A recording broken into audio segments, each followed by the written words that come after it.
जब रमा राघवची जोडी. हो, पण त्यांना त्रास होणार नाही याची काळजी घ्यायला लागेल आपल्याला. ऑफकोर्स पवित्रा, हा मम्माचा काही नवीन प्लॅन नाही आहे ना? मी काहीतरी खोटं सांगेल आणि डॅडला माझं लग्न मोडायला लावेल. मॉम, तुला पुरोहितांकडे जायची काही गरज नाही. अगं, तुला किती वेळा सांगितलं मी माझ्या लाईफमध्ये इंटरफेअर करू नको. रमा, हे बघ मॉम, डॅड आत्ताच आलाय.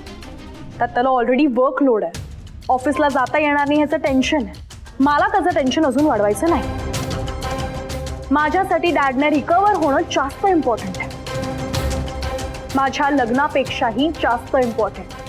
सो जोवर डॅड रिकवर होत नाही तोवर कोणीही त्याच्याशी माझ्या लग्नाबद्दल काहीही बोलायचं नाही. Is that clear? रमा, पण ऐक ना प्लीज.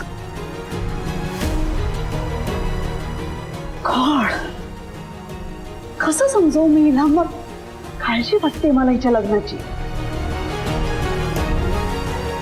गॉड,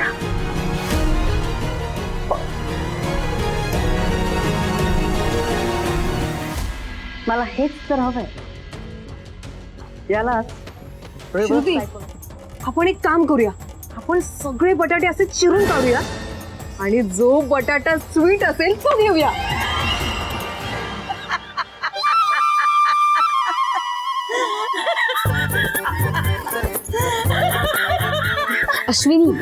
अश्विनी, अगं स्वीट पटाटो म्हणजे गोड बटाटा नाही ग. स्वीट पटाटो म्हणजे रताळ.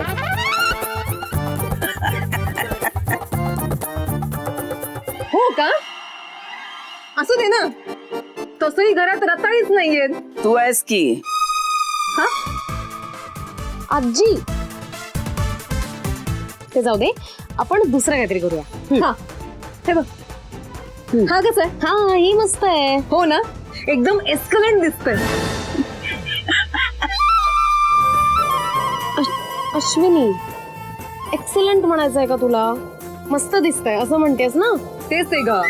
पण श्रुती, लवकर हा पदार्थ बनवायला घेऊया आणि रील करूया ग. वहिनीला दाखवायचंय. मला कपडे ते नंतर कर. चल चल. अश्विनी, जर मान माकडी कर.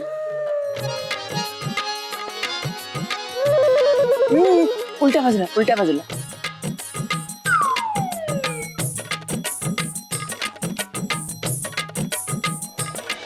हा, आता जाताना पण अशी जा, म्हणजे जाता जाता केर काढला जाईल घराचा. गजानन गुरुजींना लगेच कॉल करतो आणि लग्नाची तारीख ठरवतो. मग तर खुश.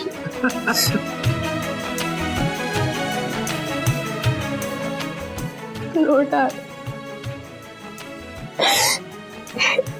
एक प्रॉब्लेम झाला. काय प्रॉब्लेम झाला?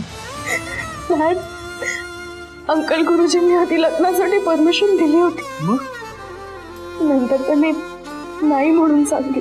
अगं पण का? मामामुळे झालंय सगळं. लावण्यामुळे? काय केलं लावण्याने? डॅड, तिने खूप काही केलंय. तुला पुरे फॅमिलीच्या घराबद्दल ऑलरेडी माहितीये. म्हणजे तुम्हाला तुमचं राहतं घर सोडावं लागलं, अगदी तारणहाराला सुद्धा पिटवलं गेलं, तुमचं कर्ज रद्द करून तुम्हाला आर्थिक कोंडीत आणलं गेलं. त्यांना मीही मदत करत होतो. पण मग कोणी केलं? लावण्या परांजपे. मला तुम्हाला सगळ्यांशी बोलायचं आहे. जे सगळ्या मागे वेगळ्याच व्यक्तीचा हात आहे. म्हणजे कोण? लावण्या परांजपे? हो, त्याच होत्या या सगळ्याच्या मागे.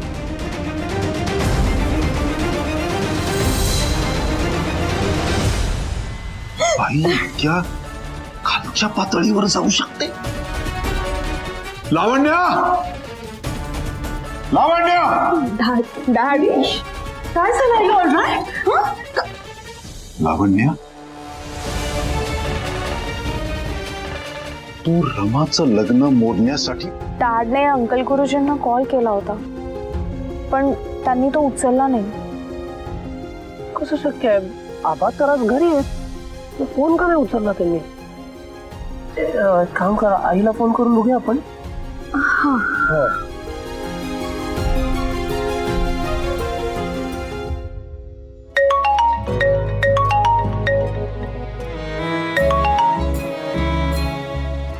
लाडूबाई. कशा आहात आणि उपास झेपतायत का? आई, हे सगळं मी तुम्हाला नंतर सांगते. प्लीज आधी मला हे सांगा की डॅडचा अंकल गुरुजींना फोन आला होता का? हो, त्यांनी फोन केला होता. मीच त्यांच्याशी बोलले. रमा, राघवच्या आबांना खूप मोठा धक्का बसलाय आणि त्यांचा राग अजूनही निवळलेला नाही.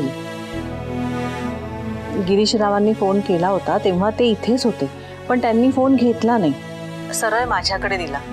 म्हणून मीच त्यांच्याशी बोलले. रमा, सगळं ठीक होईल, नको काळजी करूस. मला सांग, तू ठीक आहेस ना? हो आई. मी तुम्हाला नंतर कॉल करते. तू आम्हाला सपोर्ट करतोस ना, त्यामुळे मी खूप रिलॅक्स्ड. तू आलास म्हणजे काही चुकीचं होणार नाही याची मला पूर्ण गॅरंटी आहे.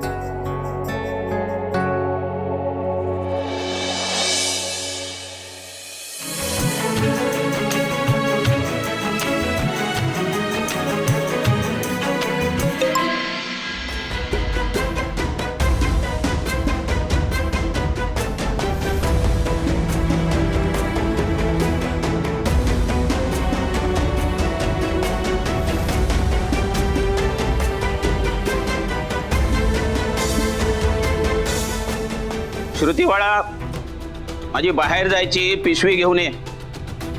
आई, निघण्या अगोदर इकडची सगळी कामं आटपायला पाहिजे.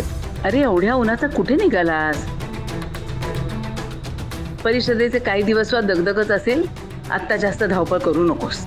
अगं नाही, जास्ती वेळ नाही लागणार. हा, 2-3 तासात मी परत येईन. श्रुती बाळा, गिरीशराव येईपर्यंत ह्याला कसं थांबवू?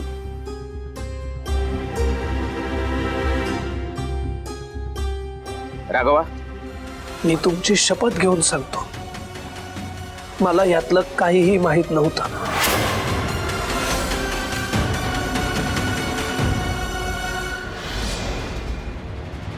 पण रमानी हे आपल्यापासून लपवून ठेवलं, यामागे तिचा उद्देश हा चांगलाच होता. तिने आधीच सांगितलं होतं आबा की माझ्या डॅडच्या घरी राहा म्हणून. पण तेव्हा तुम्ही म्हणालात ना की रमाला दिलेल्या संस्कारांच्या बदल्यात तुम्हाला कुठलाही आर्थिक मोबदला नकोय म्हणून. ती कसं आपल्या समोर सगळं या घराबद्दल खरं सांगू शकणार होती?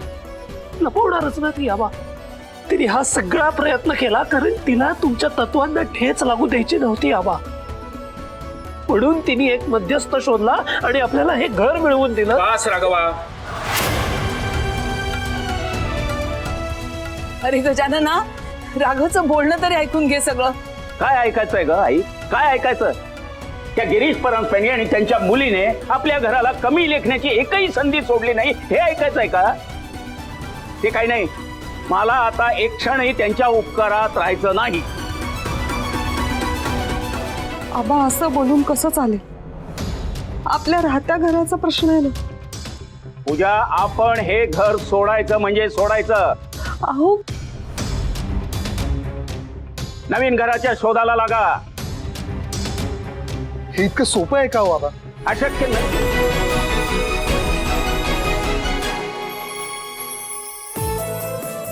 याच्यावर तर रेंटवर भाडं द्यायचं अशी ऍड आहे. म्हणजे मला जोगतिणीच्या रूपात आज देवी आई भेटली.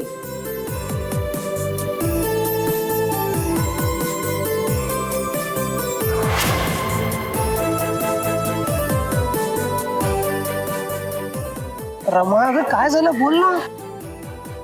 राघव, तू आता चल माझ्यासोबत. मी तुला जिथे घेऊन चालते तिथे चल पटकन. प्लीज चल. अगं प्लीज पटकन चल. बरोबर. हो हो, सांभाळ. चल.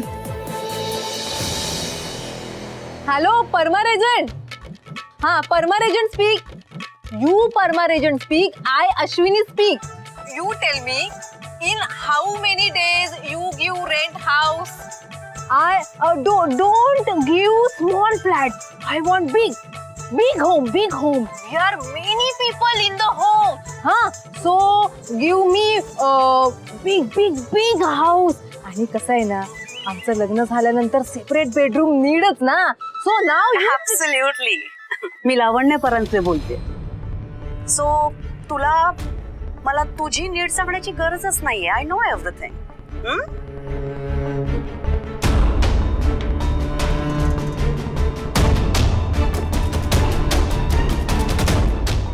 मॅडम तुम्ही